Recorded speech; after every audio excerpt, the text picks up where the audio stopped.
തെമ്മാടി തമ്പുരാൻ ഭാഗം 20. രചന അവതരണം ദിവ്യരാജ്. തോർത്തും സോപ്പും കിട്ടിയില്ല. കുളിമുറിയുടെ വാതിൽ തുറന്നുകൊണ്ട് അമ്പിളിയെ നോക്കി രുധിൻ. ദാ വരണു. വേഗത്തിൽ വാതിൽക്കലേക്ക് ചെന്നവൾ ആ മുഖത്തേക്ക് നോക്കിയെങ്കിലും അവളെ നോക്കാതെ മുഖം തിരിച്ചു കയറിപ്പോയവൻ. മഹാദേവ, പിണങ്ങിയോ? മനസ്സിൽ ഓർത്തുകൊണ്ട് തോർത്തും സോപ്പും അവന് നേരെ നീട്ടി. ആളിൻ്റെ മുഖത്ത് നേരത്തെ കണ്ട കുറുമ്പോ കുസൃതിയോ ഒന്നുമില്ല, ഗൗരവമാണ്. എന്തോ വല്ലാത്തൊരു നോവ് തോന്നി അവൾക്ക്. എണ്ണ. അകത്തേക്ക് കയറി വാതിലടയ്ക്കാൻ പോയതും മെല്ലെ പറഞ്ഞവൾ. വേണ്ട. കടുപ്പത്തിൽ പറഞ്ഞിട്ട് വാതിൽ ചേർത്തടച്ചു. ടാപ്പ് തുറന്നു വിടുന്ന ശബ്ദവും വെള്ളം കോരിയൊഴിക്കുന്ന ശബ്ദവും കിണറ്റിൻകരയിൽ അടികല്ലിൽ ഇരിക്കുമ്പോൾ കേട്ടവൾ. അത്രയും വിഷമം തോന്നിയിട്ടാ അങ്ങനെ ചോദിച്ചത്, അല്ലാതെ ആളോട് വെറുപ്പുണ്ടായിട്ടല്ല. കുടിയൊന്ന് നിർത്തിയാൽ മതിയായിരുന്നു. ബാക്കിയൊക്കെ പയ്യെ പറഞ്ഞു മനസ്സിലാക്കാം പ്രതീക്ഷയോടെ ഓർത്തവൾ. രാമുവിൻ്റെ സ്വഭാവം അറിഞ്ഞു വെച്ചിട്ടാണോ ചങ്ങാത്തം കൂടിയിരിക്കുന്നത്? ഇമ്മാതിരിയുള്ള വെടക്ക് ജന്മങ്ങളെ കൂടെ കൂട്ടിയ കൂട്ടുകൂടണവർ കൂടി നാറും. അതൊക്കെ ഈ കൊമ്പനോട് എങ്ങനെ പറഞ്ഞു മനസ്സിലാക്കാനാ ദേവിയെ? മനസ്സിൽ ഓർത്തേയുള്ളവൾ. കുളിമുറിയുടെ പഴയ വാതിൽ തുറക്കണ കരകര ശബ്ദം കേട്ടതും അടികല്ലിനു മുകളിൽ നിന്നും മെല്ലെ ഇറങ്ങി നിന്നവൾ. തലയിലൂടെ തുവർത്തിക്കൊണ്ട് മുന്നോട്ട് നടന്നേയുള്ളൂ രുധിൻ. അങ്ങനെ ഒരാൾ നിൽക്കണത് പോലും കാണാത്ത മട്ടിൽ അവന് പിന്നാലെ വേഗത്തിൽ നടന്നു തുടങ്ങിയവൾ. ആ, എൻ്റെ കാല്! അമ്പിളിയുടെ നിലവിളി കേട്ടതും രുധിൻ തിരിഞ്ഞു നോക്കി. നിലത്തിരുന്ന് കാലിലെന്തോ പരതുന്നുണ്ട്. എന്താ? തിരിഞ്ഞു നിന്ന് കടുപ്പത്തിലൊന്ന് നോക്കി. എൻ്റെ കാലില് എന്തോ കടിച്ചു. മെല്ലെ പറഞ്ഞതും. കടിക്കേ? എന്ത്? ആദിയോടെ വേഗം അവളുടെ അടുത്തേക്ക് ചെന്ന് നിലത്ത് കുത്തിയിരുന്നവൻ. എവിടെ? നോക്കട്ടെ. സാരി മെല്ലെ ഉയർത്താൻ തുടങ്ങിയതും അവൾ അവനെ തടഞ്ഞുകൊണ്ട് കയ്യിൽ കയറി പിടിച്ചു. ഹ, നോക്കട്ടെ പെണ്ണെ. എന്താന്ന്? ബലമായി അവളുടെ കൈ പിടിച്ചു മാറ്റി മെല്ലെ സാരി ഉയർത്തി. കാൽ കണ്ണിനടുത്തായി കാരമുള്ള കുത്തി ഒടിഞ്ഞിരിപ്പുണ്ടായിരുന്നു. ഇതാണോടി നിന്നെ കടിച്ചത്? വെറുതെ മനുഷ്യൻ്റെ മനസമാധാനം കളയാൻ കനത്തിൽ ചോദിച്ചുകൊണ്ട് കാരമുള്ള എടുത്തു മാറ്റി. മുഖം കുനിച്ച് ഇരുന്നേയുള്ളവൻ. വാ, എണീക്ക്, പോവാം. എണീക്കുന്നതിനൊപ്പം അവളെ പിടിച്ച് എണീപ്പിക്കാൻ തുടങ്ങിയതും അവൻ്റെ കയ്യിൽ പിടിച്ചു വലിച്ചവൾ. എന്താ അമ്പിളി? ദേഷ്യ? എന്നോട്? ഇത്തിരി പേടിയോടെ നോക്കി അവനെ. ആ, ദേഷ്യ. വായിൽ തോന്നണത് വിളിച്ചു ചോദിച്ചപ്പോൾ ആലോചിക്കണമായിരുന്നു. കടുപ്പിച്ച് പറഞ്ഞതും മുഖം കുനിച്ചവൾ. എണീക്ക്. അവളുടെ കയ്യിൽ പിടിച്ചു വലിച്ചെഴുന്നേൽപ്പിച്ചു രുധിനവളെ. സത്യമായിട്ടും കുടി നിർത്തോ? മുന്നേ വേഗത്തിൽ നടക്കാൻ തുടങ്ങിയതും ചോദിച്ചവൾ. എന്നാ എൻ്റെ തലയിൽ തൊട്ട് സത്യം ചെയ്യോ ഇനി കുടിക്കില്ലാന്ന്? പിന്നാലെ നടന്നു ചോദിച്ചിട്ടും മറുപടി കൊടുത്തില്ലവൻ. നിരാശയോടെ അവന് പിന്നാലെ ചെന്നവൾ.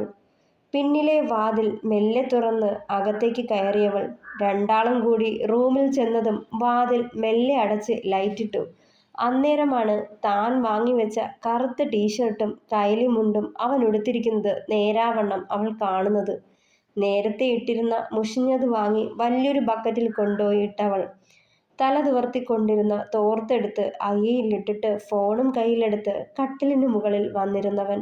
അത്ര നേരം വെറുതെ സംസാരിച്ചും കുറുമ്പ് കാട്ടിയും നടന്നവൻ പെട്ടെന്ന് തന്നോട് മിണ്ടാതായപ്പോൾ എന്തോ ഒരു വല്ലായ്മ തോന്നി അമ്പിളിക്ക്. ഇത്തിരി നേരം കഴിഞ്ഞ് ഫോൺ എടുത്ത് ജനാല പത്തിരിപ്പിൽ വച്ചിട്ട് കട്ടിലിലേക്ക് കയറി കിടന്നു രുധിൻ. ഒന്നും മിണ്ടാതെ അവളും അവനരികിലായി കിടന്നു. നെഞ്ചിൽ ഭാരം വന്നടിയുന്നത് പോലെയായി അമ്പിളിക്ക്. പറഞ്ഞത് കൂടിപ്പോയോ എന്ന് പലയാവർത്തി ചോദിച്ചു മനസ്സ്. ഉള്ളിലെ വേദന കൊണ്ട് ചോദിച്ചു പോയതാണ്, അല്ലാതെ ആ മനസ്സ് നോവിക്കാനല്ല. ഓരോന്നോർത്ത് കിടന്നതും അരയിലൂടെ ആ കൈകൾ ഇഴഞ്ഞു വന്ന് വയറിൽ പിച്ചിയതും ഞെട്ടലോടെ മുഖം തിരിച്ചു നോക്കിയവൾ. ഒറ്റ വലക്കെടുത്ത് അവളെ നെഞ്ചിലേക്ക് ചേർത്തു രുധിൻ. എൻ്റെ ദേവി, നിക്ക് വീർപ്പ് മുട്ട. ഇങ്ങനെ മിണ്ടാണ്ട്. അവളുടെ മുഖത്തേക്ക് ഉറ്റുനോക്കിയവൻ. ആ നെഞ്ചിൽ മുഖമമർത്തി കിടന്നു അമ്പിളി. നെഞ്ചോരം ചേർന്ന അവളുടെ മുഖം തനിക്ക് നേരെ ഉയർത്തിപ്പിടിച്ചവൻ. ഇല്ലെന്ന് തലയാട്ടിയേയുള്ളൂ. എന്നാ പിന്നെ ഉറങ്ങാം അല്ലേ? ലൈറ്റ് കിടത്താം. നെറുകിൽ മെല്ലെ തലോടിയവൾ. വേണ്ട. ചോദ്യഭാവത്തിൽ അവളെ നോക്കി. ഇന്ന് ഉറങ്ങേണ്ട. രുധിയേട്ടൻ്റെ നെഞ്ചോരം ചേർന്ന് ഇങ്ങനെ അങ്ങ് കിടന്നാ മതി എനിക്ക്. അതിപ്പോ നാളെയായാലും കിടക്കാടി. ഇന്നിപ്പോ ഉറങ്ങിയേക്ക്. ഇത്രയും വൈകിയതല്ലേ. നാളെ ഇതുപോലെ ഉറങ്ങാൻ പറ്റിയില്ലെങ്കിലോ? അവൻ്റെ നെഞ്ചിലെ പച്ച കുത്തിയ ത്രിശൂലത്തിലൂടെ തഴുകിയവൾ. അതെന്താ? ചോദ്യഭാവത്തിൽ നോക്കിയവൻ. ഇന്നിപ്പോ കുടിക്കാണ്ട് വന്നു. നാളെ ഏത് കോലത്തിലാ വന്നു കയറണേന്ന് പറയാൻ പറ്റില്ലാലോ. കുടിച്ച് 4 കാലിലാണ് വരവെങ്കിൽ കട്ടിലിൽ വന്ന് കമിഴ്ന്ന് കിടന്നുറങ്ങും. എന്നെ ചേർത്ത് പിടിക്കേ തലോടെ ഒന്നും ചെയ്യില്ല. കട്ടില് നിറഞ്ഞ് രുധിയേട്ടൻ കിടക്കുമ്പോൾ വെറും നിലത്ത് ഞാനും ചുരുണ്ടുകൂടിപ്പോവും.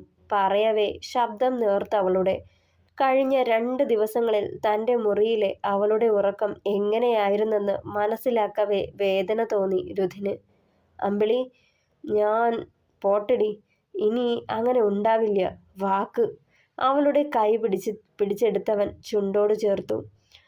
എന്നും ഇതന്നല്ലേ പറയണേ? എന്നിട്ട് കൂട്ടുകാരെ കാണുമ്പോൾ എന്നെ മറന്നു പോവും. കുടിച്ച് 4 കാലിൽ കയറി വന്ന് കിടക്കുകയും ചെയ്യും. ഞാൻ ഒത്തിരി മോഹിച്ചതാ ഇതുപോലെ ഈ നെഞ്ചിൽ ചേർന്ന് കിടക്കാനും ഈ തലോടൽ അറിയാനും ഒക്കെ. ഭാഗ്യദോഷിയാ ഞാൻ. അതല്ലേ? എൻ്റെ വിധിയാവും ഇങ്ങനെ മനസ്സമാധാനമില്ലാതെ ജീവിക്കാൻ. അതല്ലേ?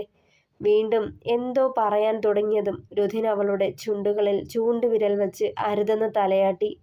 മതി. ഇനിയും ഓരോന്ന് പറഞ്ഞ് സ്വയം കുത്തി നോവിക്കണ്ട. പറഞ്ഞൂലോ, ഇനി വേദനിപ്പിക്കില്ല ഞാൻ. കുടി നിർത്താണെന്ന് വാക്ക് തരണില്ല. സ്ഥിരമായിട്ടുണ്ടാവില്ല. വല്ലപ്പോഴുവേ കാണൂ.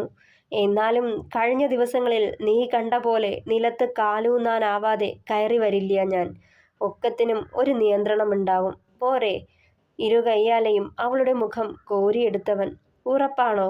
അതോ ഇതേവരെ പറഞ്ഞ പോലെ വെറും വാക്കാവോ ഇതും? ആകാംക്ഷയോടെ ആ മുഖത്തേക്ക് ഉറ്റുനോക്കിയവൾ. ഇതേവരെ കുടിക്കില്ലാന്ന് ഇതുമാതിരി ഉറപ്പ് തന്നോ? ഇല്ലല്ലോ. ഞാൻ മാറ്റിക്കോളാം. കുടിക്കാണ്ട് വരാം എന്നൊക്കെയല്ലേ പറഞ്ഞിട്ടുള്ളൂ. ഇത് വാക്കാണ്. തെറ്റിക്കില്ല. മതിയോ? അവളുടെ നെറുകിൽ മെല്ലെ ചുംബിച്ചവൻ. നിക്ക് വിശ്വാസാ. പക്ഷേ ഈ വിശ്വാസം തെറ്റിക്കരുത്. ഇനി ഒരിക്കൽ കൂടി തെറ്റിച്ചാൽ പിന്നെ ഈ തമ്പുരാൻ വാക്കിന് വില കൊടുക്കാത്തയാളാവും നിക്ക്. കേട്ടോ? മിഴികൾ ഉയർത്തിയൊന്ന് കൂർപ്പിച്ചു നോക്കിയതും.